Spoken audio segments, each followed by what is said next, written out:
By now you should have viewed the advertisement for the Power Balance wristband and also viewed the video from the Australian Skeptics Society basically dissecting those balance tests that were used in the advertisement.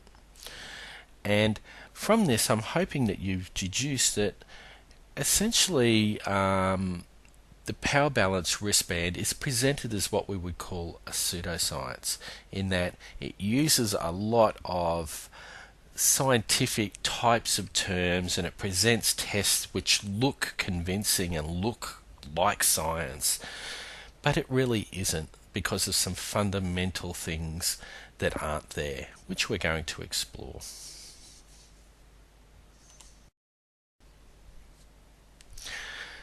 So, when we're looking at something that's presented as a science, what are the warning signs that it may not be a science? In other words, it may be a pseudoscience. Well, the the warning signs come in various different ways. With products that are often presented on television, there's often an over reliance on anecdotal evidence, customer testimony.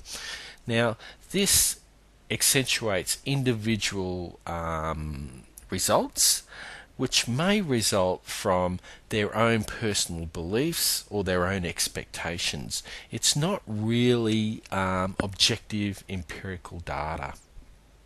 Now, what's tied into this is something called belief perseverance. So, if someone believes something to be true, so for example, someone purchases one of these wristbands and believes it to work, what tends to happen is some people can exhibit belief perseverance in that they will look at evidence selectively in terms of what supports their hypothesis that this particular product works, and this will help reinforce their beliefs that it actually has true effects. So, in a way, this is intertwined with confirmation bias, and confirmation bias is just selectively looking at evidence which supports your hypothesis. Now, this is an interesting concept because it even persists within scientific literature today. So when you're looking at literature and you're particularly in literature reviews which are arguing for a particular theoretical perspective, look for this confirmation bias in that someone presenting a particular view may be more selective about presenting evidence which only supports their hypothesis and ignoring evidence which does not support it. And you can see examples of that in current literature. And if something's a good science, it really has to be open-minded and balance all of the literature on its merits, even the literature which suggests that evidence is contrary to the hypothesis.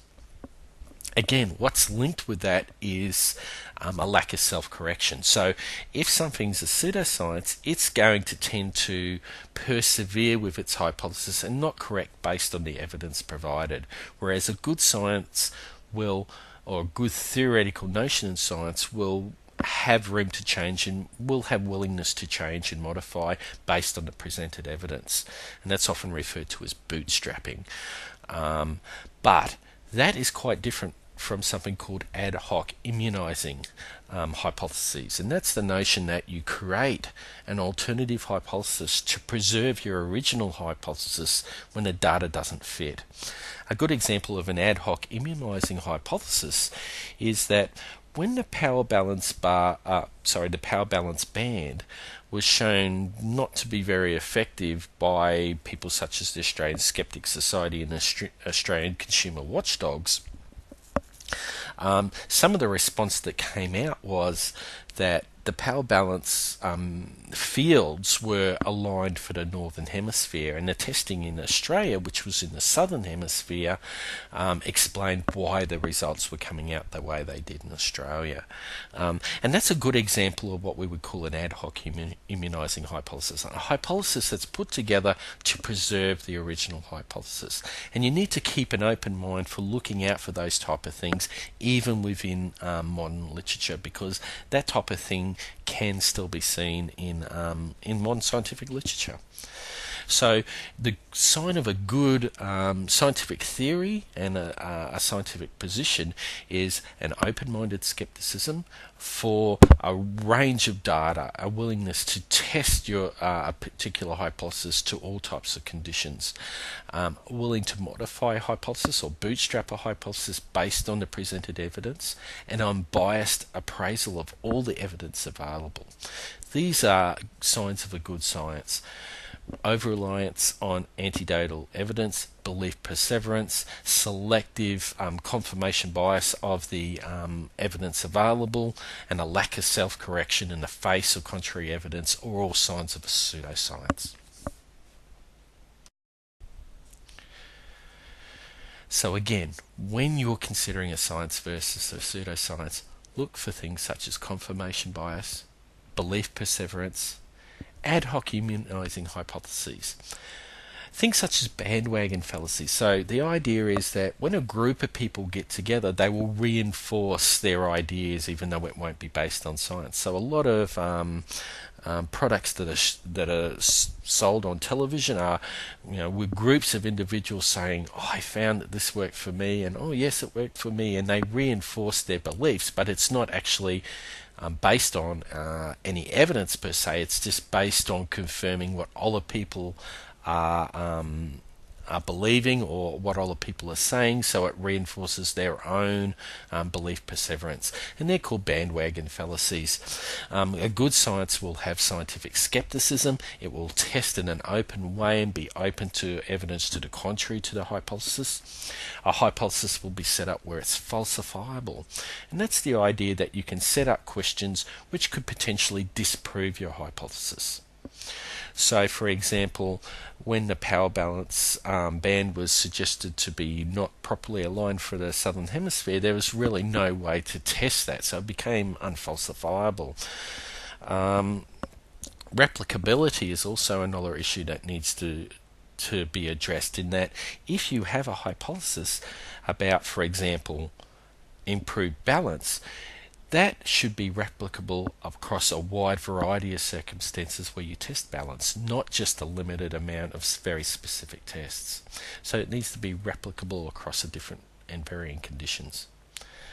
Also, there's a couple of other things which are hallmarks of really good theoretical science, and that is simplicity. So Occam's razor is a classic example. The simple explanation is most likely the best explanation.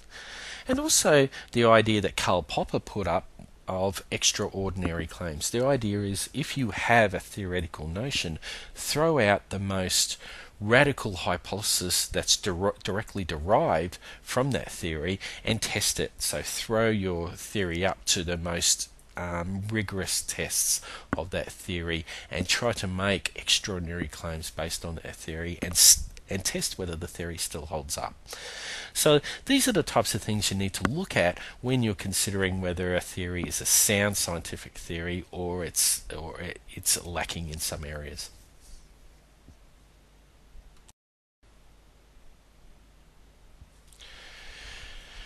So at the end of this series on the science of psychology, I'm hoping you've got a better idea of what psychology is about, that it's based on a scientific model, and in particular a scientist practitioner model, that we apply scientific method to our theories and our understanding of human behavior, and then these principles, which form our fundamental principles of psychology, then inform our methods of clinical practice.